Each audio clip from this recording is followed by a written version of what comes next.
Hey guys, what's going on? It's Eli, back with another review video. And that's right. You read the title, you know exactly what it is that I'm reviewing. Definitely one of Tim Burton's top masterpieces. And, well, Tim Burton, whom in the 1980s was just getting started with his filmmaking career, his directing career, etc. And, well, as we all would know, us, hardcore Burton fans and knowing Burton's background and history of his filmmaking and his career, well, started off working at Disney. Wasn't going too well for him. Up until when he made 3 short films, Vincent, Hansel and Gretel, and his third and final one, Frankenweenie, the live-action version. Well, after that, that's what got him fired, and, well, it wouldn't take him that long to be hired by the late legendary Paul Reubens for Burton to direct and to help bring a movie to life starring Paul Reubens' very own character, Pee Wee Herman, in 1985's Pee-wee's Big Adventure. And after the success of Pee-wee's Big Adventure, and, well, Tim Burton, whom, Warner Brothers was sending scripts to Burton, and he turned them all down, but up until he received the script for Pee-wee's Big Adventure, which Warner Brothers was distributing and making, well, after the success of Pee-wee's Big Adventure, movie studios were just wanting to hire Burton and wanting him to direct something. Especially by the 1980s, ghosts and paranormal movies were a pretty success and so on. I mean, you had, say, Poltergeist, and, other, horror-ish stuff that was happening, say, Gremlins and so on. And Nightmare on Elm Street. Well, again, movie studios, wanting to hire Burton and do other projects and so on.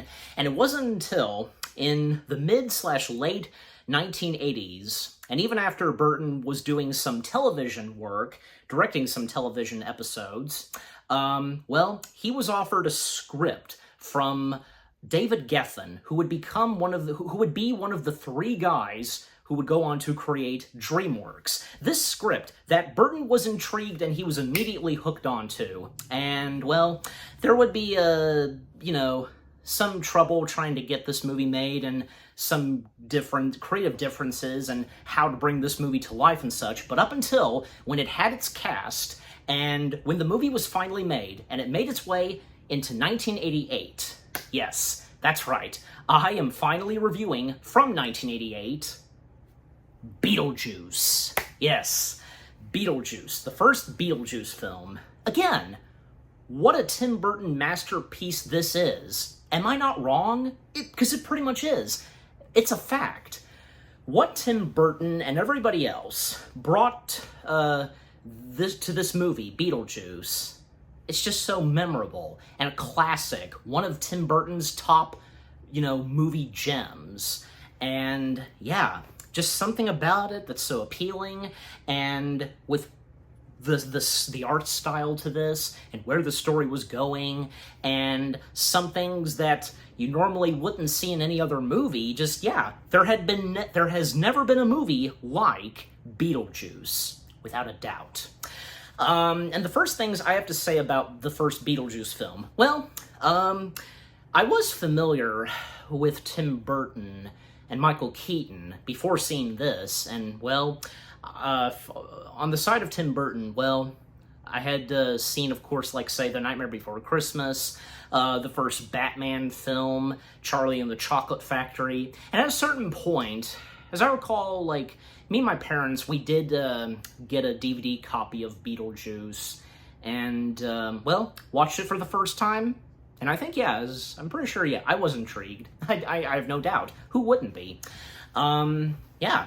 And to learn the fact, even as of today, that the same guy who portrayed Batman is the same guy who portrayed the Ghost with the Most. Well, Michael Keaton, he had played Beetlejuice just a year before, portraying and playing the Dark Knight. So, yeah. And I think especially with the success of Beetlejuice, it's what really kicked Tim Burton into high gear. It technically started with Pee-wee's Big Adventure, but I guess not fully, but up until Beetlejuice. Oh yeah, that's what really kicked him into high gear. And the next films he would do right after Beetlejuice, once a year, up to, from the late 80s and early 90s. So yeah, following up after the success of Beetlejuice. So, yeah, and also, I like to clarify that I had seen Batman 89 before seeing Beetlejuice. And I'm pretty sure for maybe some of you guys or anybody else, I'm not the only one, would see Batman 89 before seeing Beetlejuice. So, yeah. Or, sometimes anybody would see the first Beetlejuice film before Batman 89, so yeah. Alright, but enough said. As always, read the description / the story. After Barbara and Adam Madeline, if I'm properly pronouncing their last name, die in a car accident, they find themselves stuck haunting their country residence. Unable to leave the house when the unbearable Dietz and teen daughter Lydia buy the home, the Madelines attempt to scare them away without success. Their efforts attract Beetlejuice, a rambunctious spirit whose help quickly becomes dangerous for the Madelines and innocent Lydia. Okay, so now getting into the film itself, and yeah, I already talked about the background pretty much, so, yeah, because, which I really didn't know that Beetlejuice had already existed before Tim Burton stepped in. Like, the script had already been written by one of the same writers, Michael McDowell, not to be confused with Malcolm McDowell, because Michael McDowell, okay? And Michael McDowell, who did the screenplay and was the writer for this movie, would go on to do the story for... Yeah, because the shirt I'm wearing, I don't need to say the name because I'm wearing the shirt, so, but by pointing it out. So yeah, Michael McDowell. Also one of the writers who would go on to, I think, Larry Wilson, I'm pretty sure. Maybe Larry Wilson, maybe both or one of them. Larry Wilson or Warren Scarron, if I'm pronouncing his last name right. I don't know. One of these two guys who would go on to work on the script and story and such for Batman 89 just after Beetlejuice. So yeah. And, well, because obviously a good chunk of people who worked on the first Beetlejuice film, after this they would go on to do the first Batman film in 89, just, a year after Beetlejuice, of course. This is not like I'm gonna be talking about Batman a lot in this. Well, it's true, so yeah, the connection with Beetlejuice and Batman because of Michael Keaton and Tim Burton, so yeah. Alright, but anyway, so again, getting into the film itself, well, because, living in this residence country and such, as I read in the description / the story, our two main characters, the Madelines, Adam and Barbara, living in this, big, beautiful house, and they own this hardware store, and well, because they're quite good in business, and well, because they have this big house, and they're living happily and peacefully, but at one point they are pestered by a real estate agent, Jane Butterfield, being played by Annie McEnroe, if I'm saying her last name right, yeah. Just basically, coming to their house and saying that, they don't really have to live in this big house, and, well, it's just the two of them. They don't have kids yet, and not a huge family, but to them, they don't care. They're happy. And clearly, because there are other people, if it's just two people living in a big house, what's wrong with that? So, yeah, and because Adam and Barbara, they just, they don't want to hear it from Jane. I love it because when Jane turns to Adam, she's right outside of the window, and Adam just, saying, "No, Jane," and just putting down the blinds. So, and at one point, they have to run to the hardware store that they own, because Adam is in need of a few supplies. Well, and because we see And after the credits open, by the way, the opening credits to this, fantastic, and with that helicopter shot and how it transitions to the model, you can tell from what's real to fake. And of course, let's not forget to mention the wonderful music and score by the one and only Danny Elfman. And, well, after Pee-wee's Big Adventure, that would be just the beginning of a great partnership with both Danny Elfman and Tim Burton. So, and the music and score that Elfman would bring to Burton's later films after Pee-wee and Beetlejuice, fantastic.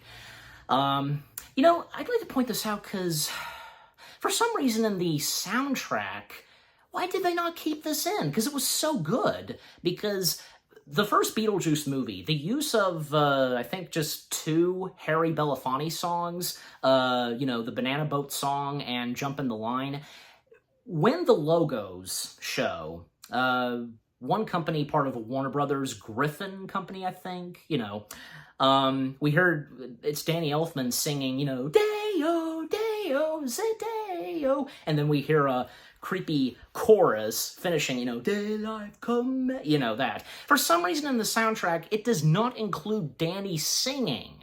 Why? Why was it left out of the soundtrack? It sounded great. They should have kept it in instead of, like, but no hard feelings on what's heard in the soundtrack, you know, a dinging, you know, ding, ding. I'm just saying, I'd really enjoy what's in the movie with Danny singing. Come on, what were they thinking? It's just, you know what, this is not the first time. Some things in some soundtracks, like, what was in the movie but not in the soundtracks, you know what I'm talking about, so... Yeah, I just thought I'd point that out because it's so obvious and I just wanted to get it out there. And if you guys would feel the same way as I do, feel free to let me know.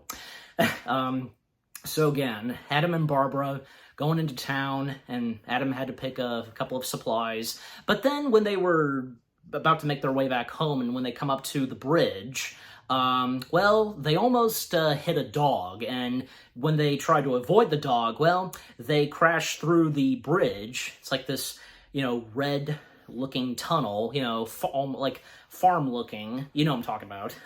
They crash through it, and just almost the car is barely, by any chance, about to tip over, but the dog finishes it for them, and yeah, they sadly, you know, fall down into the river, you know, a big splash, and, you know, the car, it sinks, and sadly, they died. I mean, we don't know that at first, well, because we do see them come back to their home, so are they okay? Well, we don't know just yet, because when they enter back in their home, everything seems to be okay. It's like they didn't realize and know at all that they died. Well, I mean, we don't know that quite yet, but, you know, still. So weird things start happening in their house, like Barbara's hands and fingers catch on fire. At one point, Adam, you know, steps out of the house, and literally like a deserty place. Apparently, it's supposed to be Saturn. And what lies in the sands of Saturn?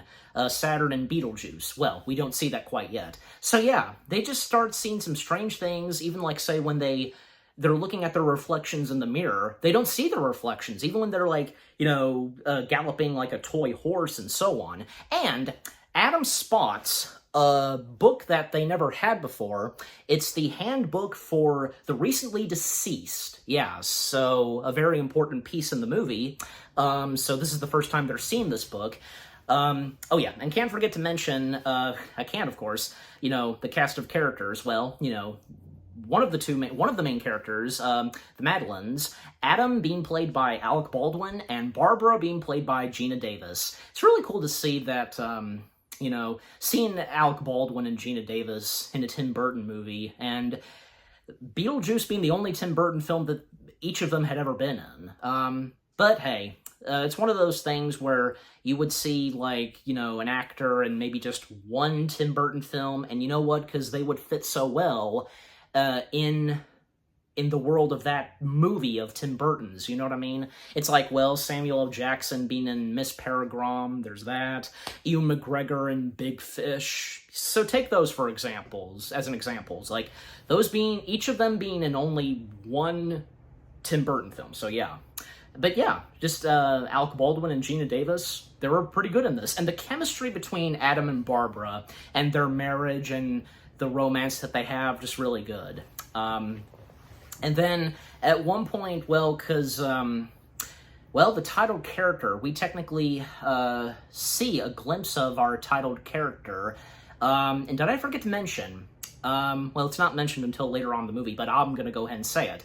Say his name once, say his name twice, but you can't say it a third time. Yeah, so we get our glimpse of our titled character who's reading the newspaper, and he just so happens to see that, well, the Madeleines, they had died, and yeah, because that's where we really find out that, yeah, Adam and Barbara really did die, and this intrigues Beetlejuice, and a little bit later on, so yeah. And by the way, I'll go ahead and mention this since this just popped in my head.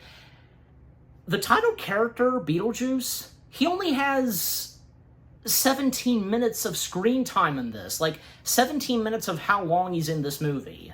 I mean, I recall hearing from this, from Michael Keaton on, you know, what he had to say about, you know, his character only having, like, 17 minutes of screen time, and even, like, say, you know, how much screen time he has in the sequel, but, you know, if you've heard about that too, as I have.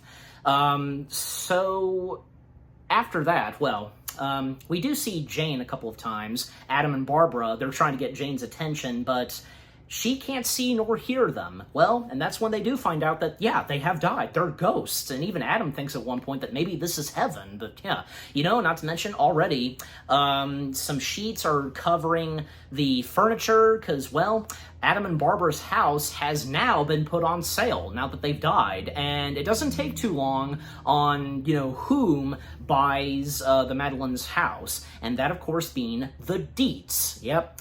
The Dietz, Delia, I don't even know if I'm pronouncing her name right, I apologize, being played by good old Catherine O'Hara, and there's her husband, the father of the family, the man of the house, Charles Dietz, being played by Jeffrey Jones, and of course their teenage daughter, Lydia, of course being played by the one and only good old Winona Ryder. Yeah, Lydia just being one of the, memorable and best characters of this movie without a doubt. And also a friend of the Dietz family, and yeah, he is an artist, just like O'Hara's character, Otho. Otho being played by the late one and only good old Glenn Shaddix, who a couple years later, alongside with O'Hara, would go on to be in another Tim Burton movie, which of course being The Nightmare Before Christmas, he would voice the mayor of Halloween Town. And he was also in a animated web series, what was it called again? Toast Boy, or you know what I'm talking about. I'm sure you guys know what it is. He was in that. And then the last Tim Burton film he would be in in Tim Burton's Planet of the Apes. Yeah, so, but yeah, of course, who doesn't love Glenn Shaddix? He was good as Otho in this, and yeah, just Otho and O'Hara's character, the chemistry that they have, and they're both in the artistic business, and, well, O'Hara's character being an artist herself, and, well, she has a couple of sculptures that are brought into the house, and she's just not happy with how they're being handled, and they're on cranes and ropes and such. I don't blame her because of how much those sculptures mean to her and how much hard effort and work she put into them. That's understandable. And by the way, O'Hara's character, I checked and it's pronounced, her name is pronounced Delia. So, it's like, you say Julia, but with a D, Delia, just, I could have sworn that Otho called her Julia at one point, but I don't know, maybe that's just me, but anyways. So yeah, again, the Dietz, they had bought the late Madeleine's house, and, well, of course, Adam and Barbara, they're not happy about this, and, with the handbook for the recently deceased, the more they read about it, and even when, like, say they're trying to lock the door and block from anybody trying to make their way to the attic because of the model that Adam has built, and even when the first attempts, them trying to scare away the Dietz and Otho doesn't work at first. Well, because they don't see them. Like, one moment where Barbara is in the closet, and it seems like maybe they did see her, and even when she rips off her face and the eyeballs, yeah, they didn't see that. And even when they enter into another room, which the one room becomes Charles' like main office room, I want to say, and well, Barbara's there with the head of her husband, and yeah, and oh my gosh, even like you can tell that the head of Adam is fake and such. You know what I'm saying? Just, you know. And also, to talk more about the character of Charles, because you can tell that he is the total opposite of his wife and daughter. He is just trying to be a normal guy, living a normal life and such, and just, you know, with what his wife and daughter are like, I mean, that's understandable. You know, he tries his best, and that's not to say that, you know, he doesn't love his wife and daughter. Of course he does, but just not really adjusting to their lives, like each of them, how they act and so on. You know, even there's one moment where Dahlia like licks her husband's nose, and he did have a reaction, just, oh honey, seriously? Yeah. Granted, I wouldn't mind that, but my point being is that, you know, it all depends on the romantic relationship, okay? That's what matters, okay? And that does make sense. So yeah.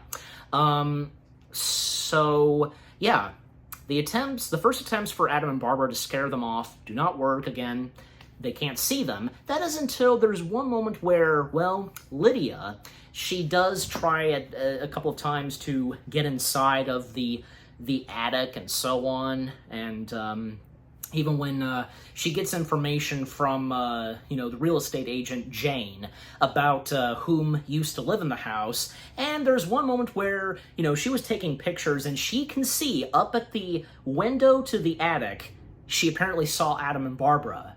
Yeah, she can see them. Even Barbara noticed this, and yeah.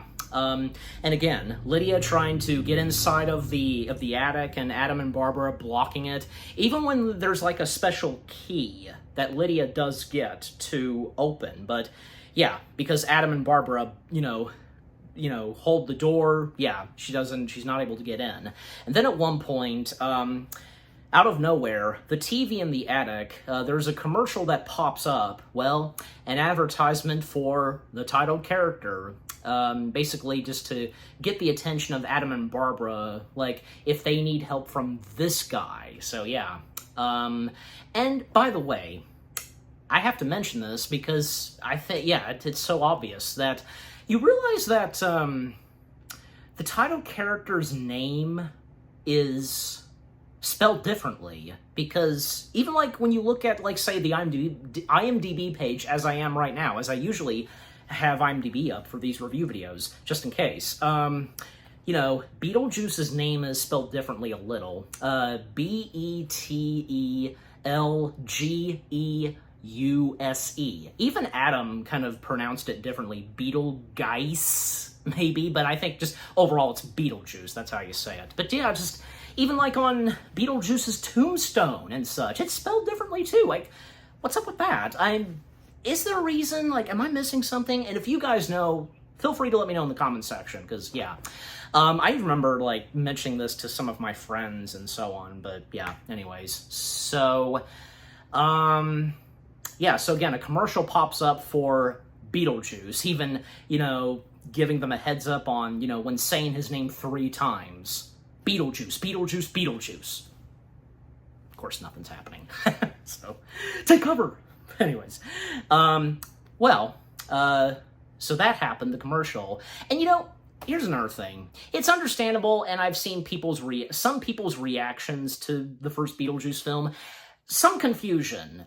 I think it's understandable. Like, anybody who would watch Beetlejuice for the first time would be quite confused on some things, but I think the more you would watch the first Beetlejuice film, then I think, slowly but surely, maybe it wouldn't take you too long to, you know, start to really get the idea on some elements and details in the first Beetlejuice film. You get my point. Alright, so anyways, so with the handbook for the recently deceased, the more they read it, well, Adam reading off some more details and information, like, well, what they need to specifically do and their destination, like to use chalk to make a door, draw a door, and of course the doorknob, and knock 3 times. So they, Adam knocks 3 times, the door opens, and there's like a, glowing green lighting, and even Lydia can see this too, and that really cool shot where we see her reaction to seeing the glowy green lighting from beneath the door. Just, yeah, that's really cool. I love that.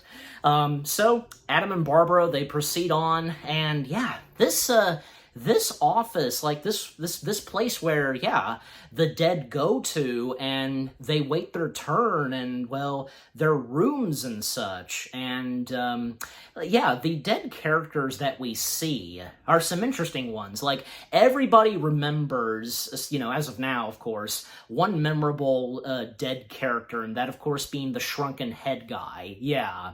There's also a guy who has died of smoking too much, which... yeah, when will people learn that, yeah, smoking is bad for you? Smoking is bad, kids. Stay away from that. And even like the main lady at the front desk and such being there, and well, there's even Juno, like basically the head, and Juno being played by the late Sylvia Sidney. I know her best from this and in another Tim Burton film, which, of course, being Mars Attacks. And that was actually one of her last films that she did, because she would go on to do some television work, and until she would sadly pass away. So yeah, but yeah, great actress, and of course she's done a lot more than that, but I think especially as of now, she would be remembered best for, say, Beetlejuice, and possibly, yeah, also for Mars Attacks. So yeah, and she was good in this, yeah, playing Juno, and well, because like each of these dead characters, like how they died specifically, and well, for Juno, because like a cut on her neck or something, and even when she smokes a cigar, like smoke's coming out. That's a cool effect, yeah. And apparently, if I remember correctly, yeah, because Adam and Barbara, they ended up waiting and finally getting where they were supposed to go for 3 months. And when they when it's their turn and when they enter into their room and such, well, because they're basically back at home, and by 3 months, well, the Deeds had completely, done the complete makeover of their house, and yeah. And a moment between Adam, Barbara, and Juno, and Adam and Barbara mentioned Juno about if, there's someone else if maybe they can get help from, which, they were about to say Beetle, but, her just going, shh, we do not say his name, and she gives them a little bit of background and information about whom they cannot name, because he used to work for Juno. He was her assistant, and he would have been a bit rambunctious and kind of did his own thing, and just, yeah, and thus, like, as I recall, like, he got banished and so on. And as of now, he is currently living in, the model that Adam built. And we see a little later on that a fly landed on the model, and we see his hands sticking out, and, hey, you, come here, I got a little something for you, come here. And basically he was, luring the fly and was gonna basically gobble up the fly. So, even the fly, pleading for help, that was funny. Yeah, so, and more on the Deets, well, because, with them officially settling down and living in their new home, and even, like, at one point, they were considering to turn the entire town and such, like, into a spooky, theme park or something, and we see him a little early on, and Charles was on the phone with him, like, business guy, which being, where was he? Yeah, Maxie Dean, who, is, on the business side and with Charles, and Maxie Dean being played by the late legendary Robert Goulet. Yeah, it's really cool to see that Robert Goulet was in a Tim Burton film, and only in this one. And you know what?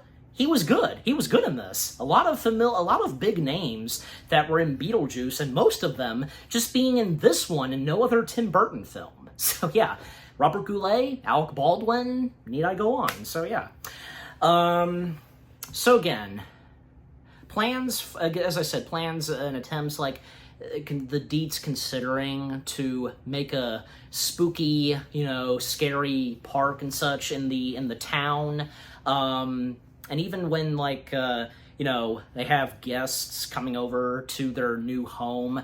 And also, for Barbara and Adam, their attempts to scare away the Deets still not working, even when, like, there's one moment where they are in these, like, bed sheets with holes cut out, for the eyes, and woo, and, like, them trying to scare them away. Well, Charles and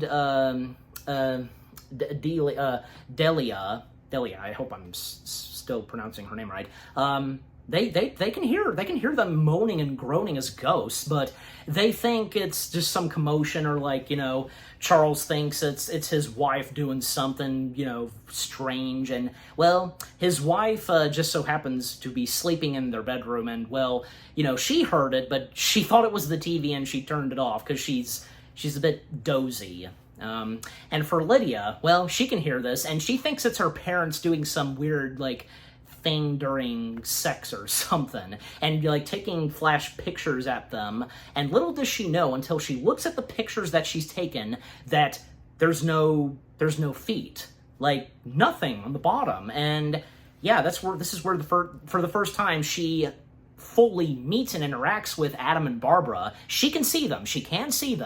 And she's not bothered the fact that she's speaking to ghosts. So yeah, her being quirky and, like, neon goth and such, yeah.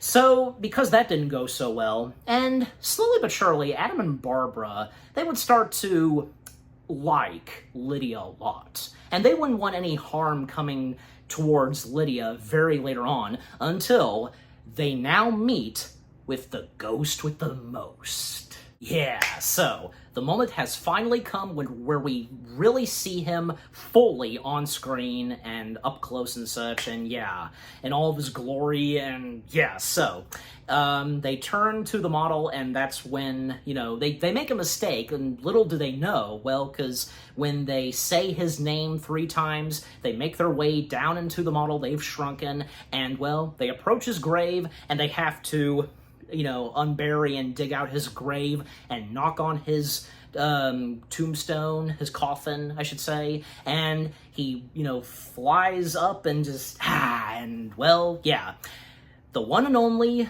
titled character Beetlejuice being played by the one and only Michael Keaton. Yes. Michael Keaton as Beetlejuice. Oh, what's there not to love about Michael Keaton and what he brought and, brings to the performance of the titled character? Just fantastic. That's all I need to say. And the first interactions, with Beetlejuice, to the Maitlands. Yeah, I'm sure I'm still pronouncing their last name right. Just fantastic. That sequence, and, you two kids picked me, and, just makes me want to kiss you. And at times, like, he's just, like, touching Barbara inappropriately and so on, and looking under her dress at one point. Just, oh my gosh. And Beetlejuice being over the top, and you know what? It's acceptable. It works. That says all about Beetlejuice, without a doubt. And, well, because, Adam and Barbara, they need his help to scare off, people in their house, and, well, Beetlejuice telling them, in order to do that, I gotta get to know you, and so on. And even, like, there's one moment where Beetlejuice possessed Barbara, on to throw your voice, yeah, blah, blah, blah. It was funny. And Adam and Barbara, they ask Beetlejuice a couple of questions and about a little bit about his background and so on. And a memorable line from Beetlejuice when he says, I've seen The Exorcist about 167 times, and it keeps getting funnier every single time I see it. Not to mention the fact that you're talking to a dead guy. Now, what do you think? You think I'm qualified? That's just so good, just fantastic.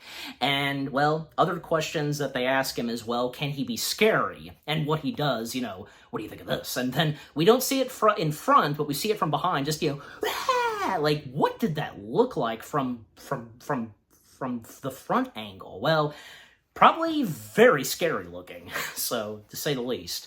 And, right after that, it's very quick and just, you like it.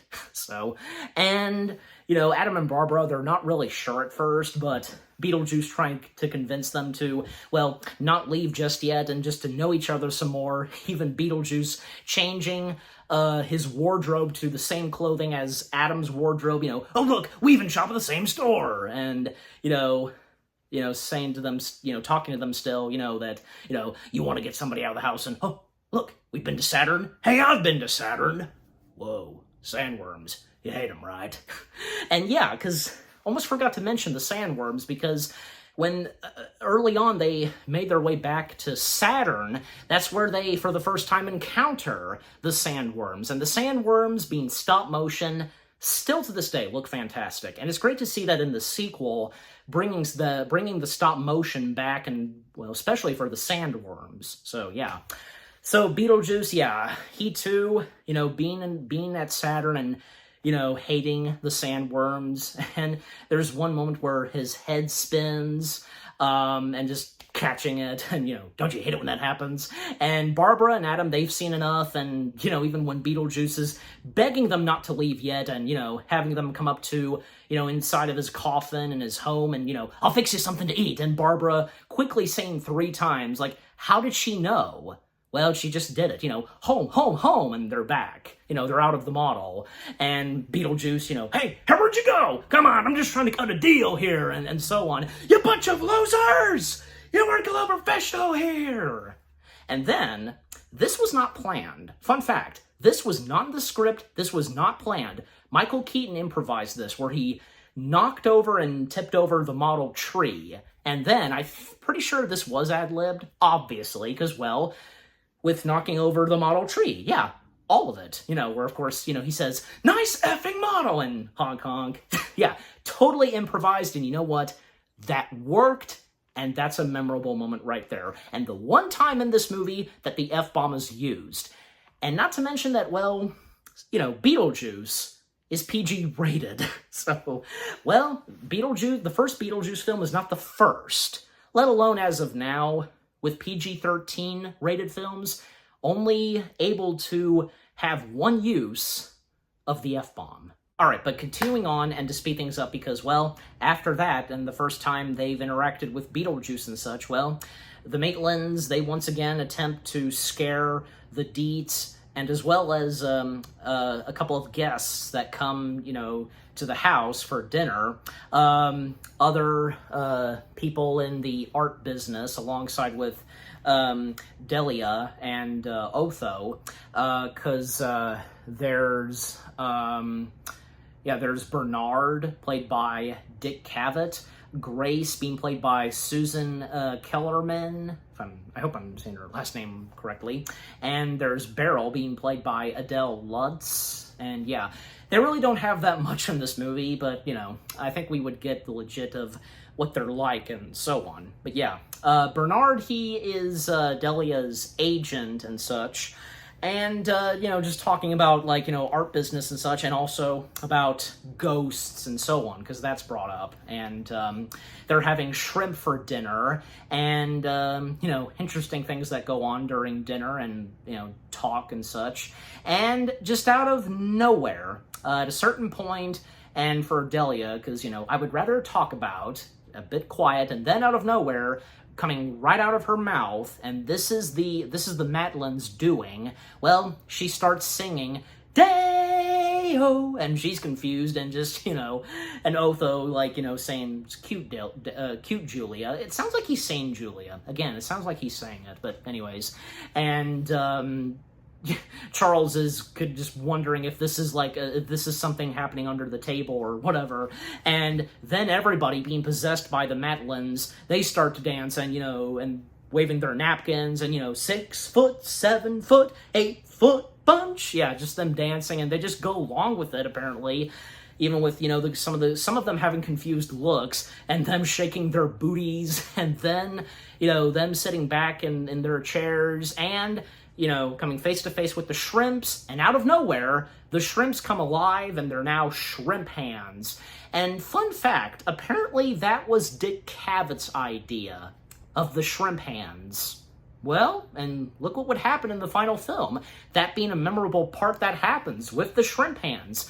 You know, not to mention, I've seen one of those prop shrimp hands. I'm sure you guys would know this too, because over at Disney's Hollywood Studios at the Planet Hollywood gift shop, one of those shrimp hands was on display. I think another one of those shrimp hands was at another Planet Hollywood, maybe the restaurant as well. Just overall, some Beetlejuice props being at Planet Hollywood. But for me, because I've only seen one of the shrimp hands, and that was really cool seeing one of them. So yeah, always nice to see some movie props, and especially those, you know, fantastic movies like Beetlejuice and such. It's awesome to see them in person.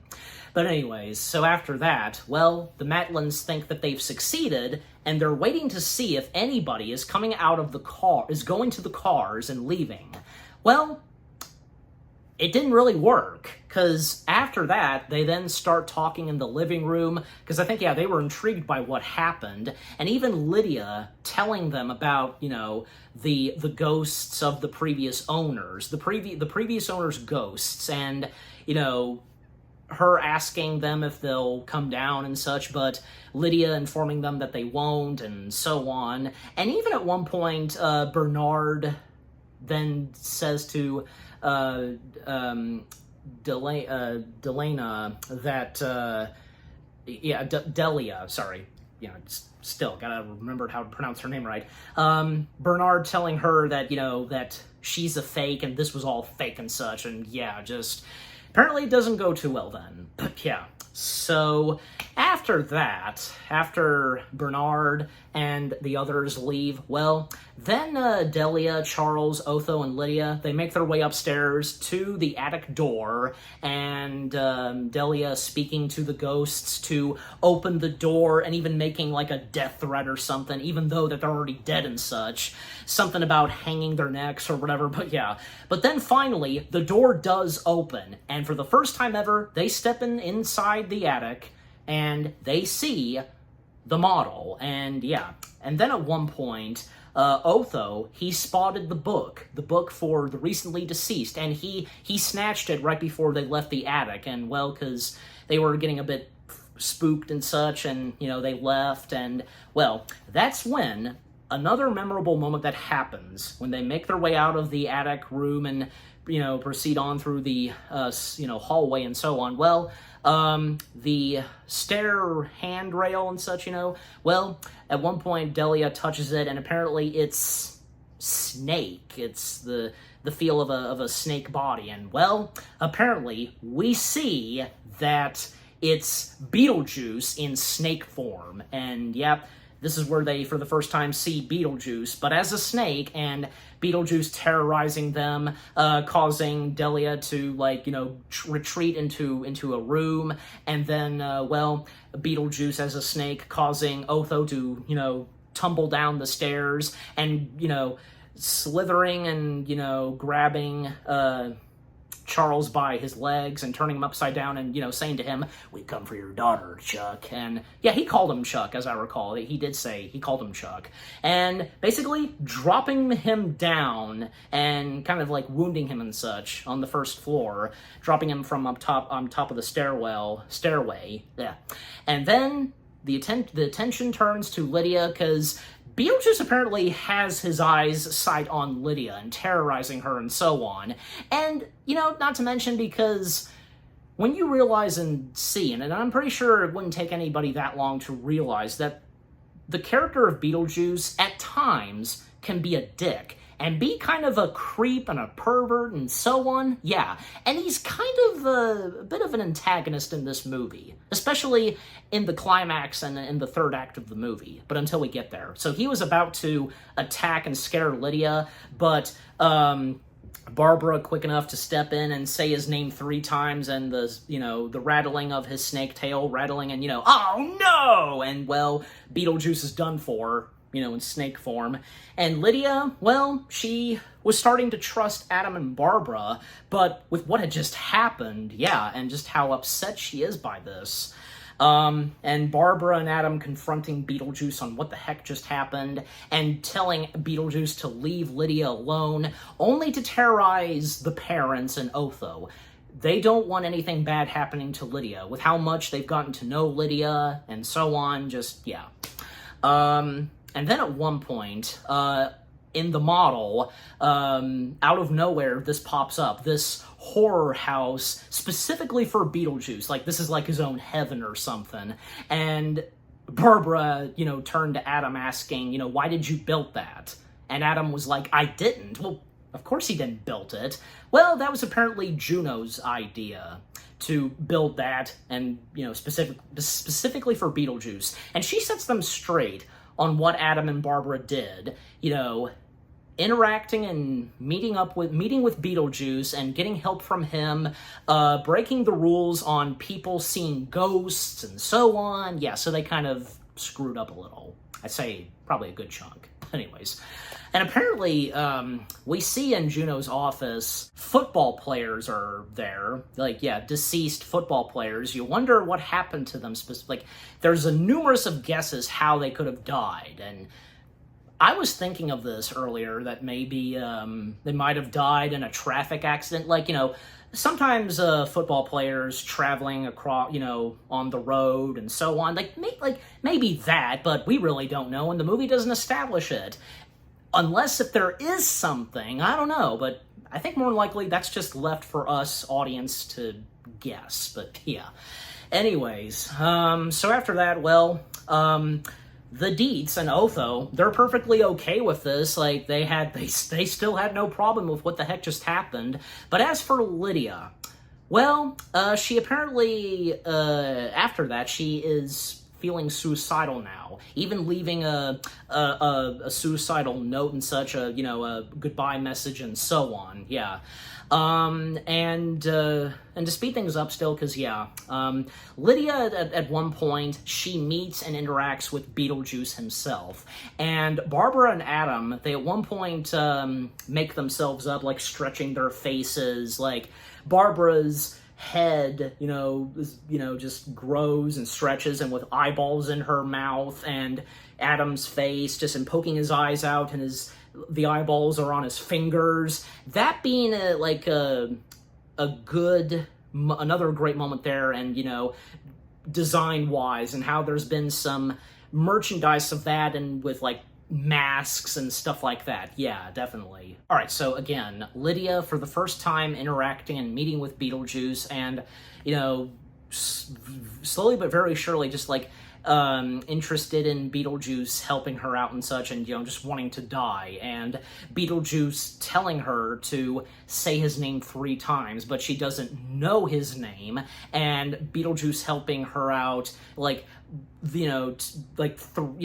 3 words and so on, just, what his name is, and showing her some examples, a giant beetle sitting on a chair, so her saying beetle, and a carton of juice being pouring from a cart, and she gets it now, Beetlejuice, and she says it twice, but then, well, just about to say it 3 times, and, well, Adam and Barbara, they just in a matter of time, made it back, and, well, because they were talking more about Lydia before they, went through the door and so on, and, well, they can see what's going on, and they quickly, and just in the nick of time, stop Lydia from saying his name a 3rd time, and her a bit freaked out on what she's seeing, and, them saying to her that, it's us, and, changing back into their normal forms and looks, and except for Adam, because he's kind of slowly changing back, and even when, all that's left is, his long nose, and,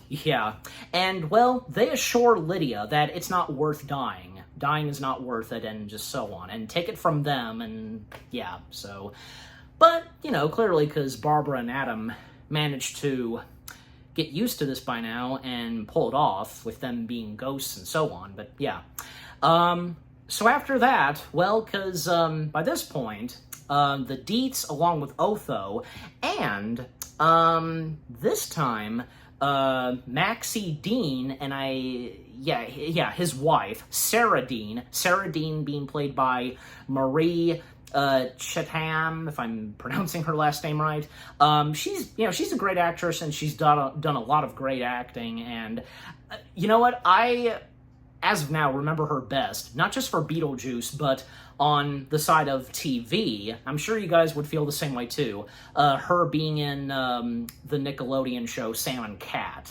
Yeah, if anybody remembers her being in that. So, not to mention, Beetlejuice was mentioned in Sam and Cat in the bloopers episode. But anyways, nice to see that was mentioned, and, because when, one or two people recognize her and, about her past acting work, and Beetlejuice being mentioned, so yeah.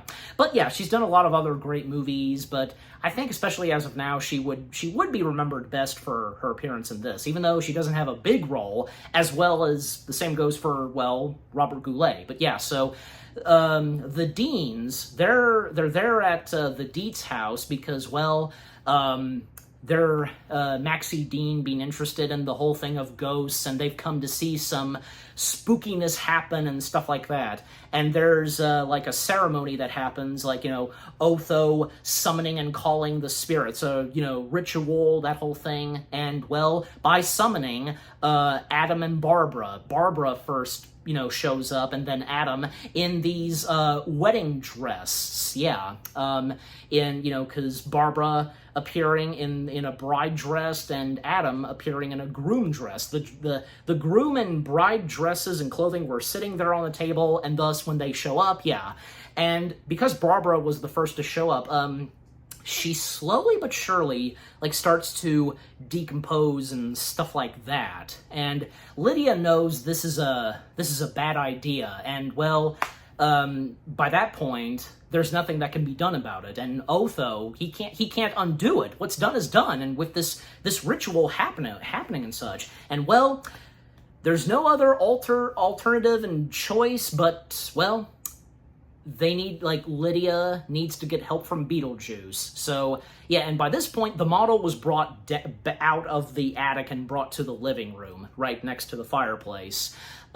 Lydia turning to Beetlejuice for help, and Beetlejuice saying that in order for him to appear and stuff, I gotta get married and stuff like that. And basically, by Lydia being married to Beetlejuice. Yeah. And the funny thing is, when the Beetlejuice cartoon show happened, big changes that would happen, the portrayal of Beetlejuice and Lydia, their chemistry. They would act more in the cartoon show as a duo and best friends, unlike how they are in the movies. I'm sure you know this, yeah. Because what's in the movie Beetlejuice? Oh yeah. And what's in the cartoon? Total opposite. Definitely. So yeah. And especially how Lydia is portrayed, how she acts and such. Nothing bad, of course, but but I mean, at least for Beetlejuice in the cartoon, still gotta act the same way as he did, just being over the top and goofy and rambunctious. Of course, that's gotta be a part of the character of Beetlejuice. But yeah, so by this point, yeah, getting help from Beetlejuice, and, well, she has to say his name 3 times, and she does so, and up to when she says it a 3rd time, yeah, and Beetlejuice saying one of his iconic quotes, "It's showtime," and lightning striking, and just, yeah. And then thus, he arises from the model, and with a merry-go-round on top of his head, and, another iconic line that he says, "Attention, Kmart shoppers." And back when Kmart was a big thing, yeah. So saying that iconic line, and then by that point, Maxie Dean and his wife, then they try to leave, and, well, they can see Beetlejuice, and, yeah, he puts on a little entertainment for them. They're enjoying this, and then, his arms stretch out, and inflatable hammers, and apparently Maxie and his wife Sarah, they're standing right on top of where, you use the hammers and the bells strike, yeah. Once he does so, yeah, and when they inflate, by striking them and just, yeah, they launch through the ceiling, and that's the last we see of the Deans. We don't know specifically what happened to them, but, oh well, that's the last we see of them. And after that, Beetlejuice with a cigar and then saying, and that is why I won't do 2 shows a week, however he says it. And Otho, he tries to slip away, Beetlejuice quickly stopping him and, we're gonna have some laughs and kissing him on the cheek and I just love that shot with Beetlejuice's face and Otho's face. He's just getting disturbed and just freaked out. And when Otho's still trying to make his way through the door, Beetlejuice stops him, like a spotlight is put on him, and pew, and stripping off his wardrobe, and Otho just screaming and running for the door. And then Beetlejuice, speaking with the Deets and, assuring them that, you're welcome anytime in our home. And then the wedding happens. Beetlejuice's wardrobe changes. I think, yeah, because iconic wardrobes for Beetlejuice, well, of course, would have to be the black and white striped clothing that he wears. And another would be his groom wardrobe. Yeah, that's purple. That's another one too, so yeah. But especially, it's the black and white striped clothing that he wears. And not just that, but also the wardrobe that he was wearing early on, and the hat that he was wearing, what I'm talking about, yeah. So that too, I think that being the 3 best wardrobes that he's worn. And also, aside from, say, the duplicate wardrobe that he wears that Adam wears. But, yeah. So the wedding happens, and, well, Lydia's wardrobe changes to a red bride dress, and, well, the preacher pops up. The preacher, the body performance of the preacher being played by Tony Cox. Yeah, one of Tony Cox's earlier works. I mean, because as of now, he would be best known for, say, the Bad Santa movies, and also he was in Oz the Great and Powerful as Nook. My name is Nook, one of the Munchkins, of course, and a lot of other great things that he's done, so yeah. And the voice of the preacher being voiced by Jack Angel. Yeah, so he's the voice of the preacher. And thus the wedding begins, and the preacher was about to say Beetlejuice's name, but Beetlejuice telling him not to say the name, but just, do you take this woman? And, well, while that's going on, Adam and Barbara attempting to stop the wedding, and this is where the climax happens, and, what Beetlejuice is doing evil and stuff like that. Them trying to say his name, Adam trying to say his name at first. Well, Beetlejuice, he helped Adam and Barbara from dying, because they were slowly but surely dying, but he saved them, and as they were starting to look normal again, Adam, being the first to try to say his name, Beetlejuice, taking out his teeth, his dentures, and still trying to say Beetlejuice, and he disposes of Adam at the model, and yeah, he's in the model, and what Adam does next in the model, we see just in just a moment. Then Barbara stepping in, she does successfully say his name twice. The first time, Beetlejuice, and Beetlejuice's response, "Eee!" and, a zipper is on her mouth, and she unzips, and Beetlejuice, and then puts a piece of, I forget the specific name to it, but, she can't take it off, and, well, she's trying to say it, but mumbling it, and, well, Beetlejuice getting rid of her. Where Barbara goes is Saturn, and, well, the sandworm once again popping up, and yeah, and Beetlejuice just desperate for the wedding to happen and to get married to Lydia. And when it comes to Lydia, do you, Lydia, take him to be your lawfully wedded husband? And Lydia, of course she's not going to do it, and she tried to say his name, but covering her mouth, and then, well, Beetlejuice speaks for her, sounding exactly like her. I Lydia Dietz, I do. I love this man, and so on, yeah.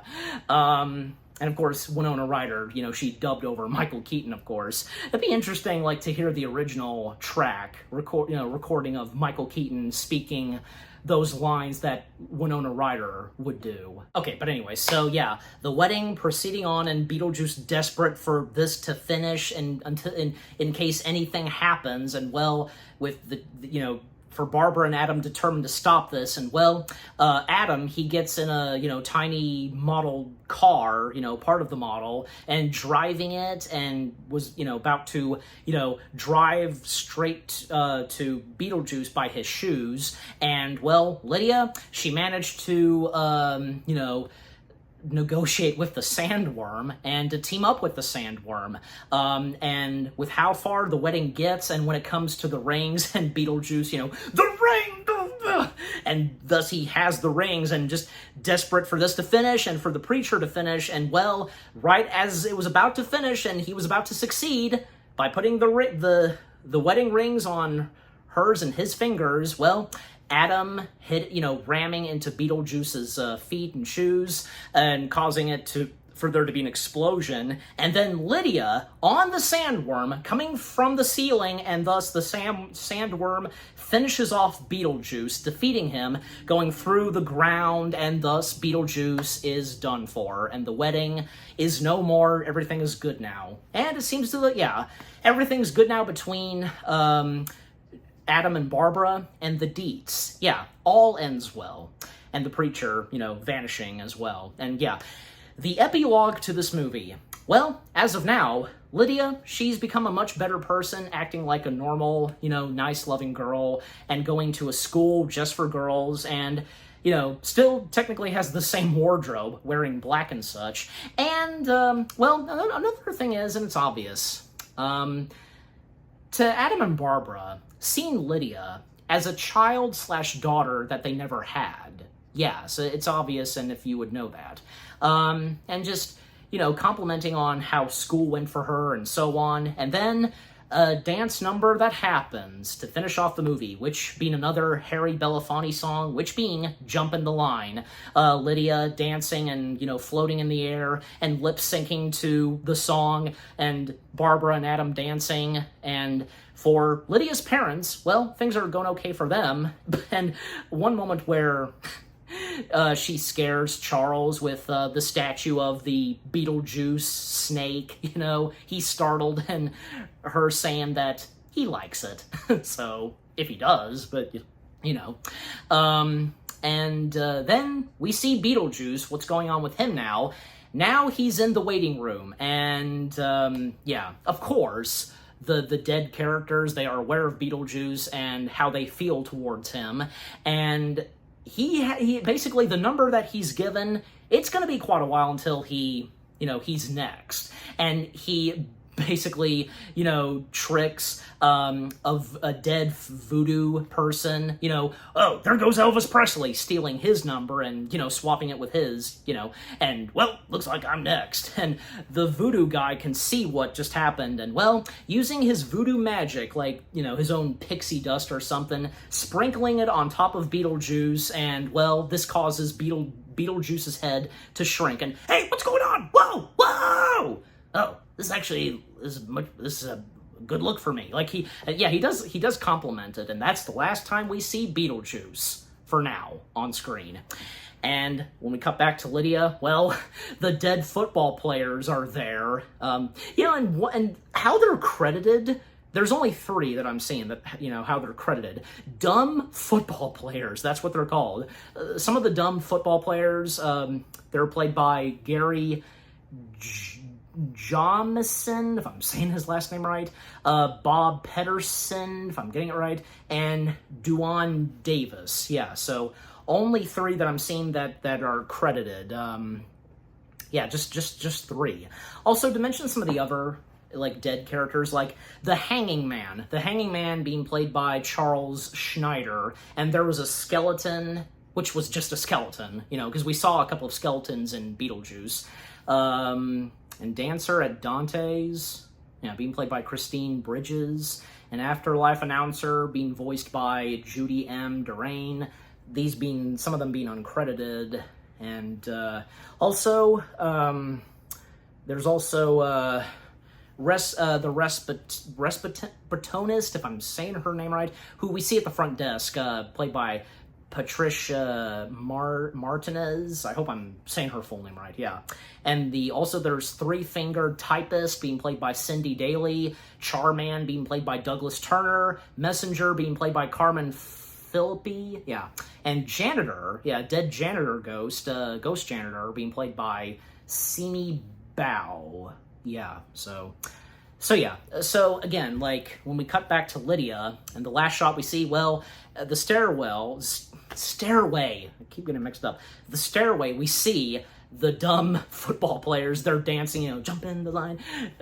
And that's how it ends, and thus the credits roll. A great way to end the first Beetlejuice film right there. Yeah. Beetlejuice. Again, what a Tim Burton movie gem without a doubt. Everything about it is just fantastic and perfect. The story is really good. The cast of characters and the personalities of these characters, those who are alive and those who are dead. Of course, specifically, Adam and Barbara, they were first alive, then dead, and of course, the main dead guy, the ghost with the most, Beetlejuice himself, the Dietz characters, the Dietz family, I should say, and of course, most notably, Lydia, the practical effects from the stop motion, and also the statues, like the statues slash sculptures that Catherine O'Hara made, her character, because they do come to life at one point when they hold her and Charles hostage while the wedding happens. Like, they were really cool, and how, obviously they were stop motion. The music and score by Danny Elfman, the use of Harry Belafonte songs, fantastic.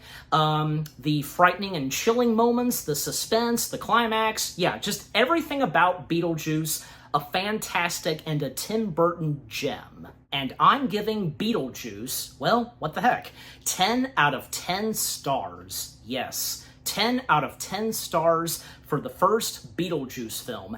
And what about you guys? What did you think of the first Beetlejuice film itself? Any of you that grew up watching this film, and for those of you that are hardcore Tim Burton fans like I am, was it one of your first Tim Burton films that you had seen? And, well, one of the first movies that you saw watching Michael Keaton, and before or after Batman, either way.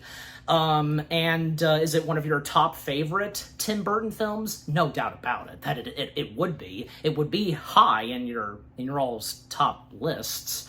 And what were some of your favorite moments from the first Beetlejuice film? Favorite lines and moments? And did you get shocked and just startled, just whoa, because some intenseful stuff that happens and scary moments, but yeah. And did you get good laughs? And yeah, just overall, what did you think of the first Beetlejuice film itself, and with what I've had to say, my review, and yeah, what did you think of my review? Leave comments and give this review video a like, as always. And with that being said, thank you very much for watching. I hope you guys enjoyed my review of Beetlejuice. More review videos are on the way. They're going to be awesome. Keep looking forward, and I'll see you guys in the next video / review. And stay tuned later tonight, because the next film I'm going to be reviewing, well, it would come out the same year as the first Beetlejuice film, and to best describe it, well, let's just say Eddie Murphy plays a prince that makes his way into the US. I'm pretty sure you know what it is that I'm talking about. Again, stay tuned for that. Take care, and until Beetlejuice, peace out. It's showtime!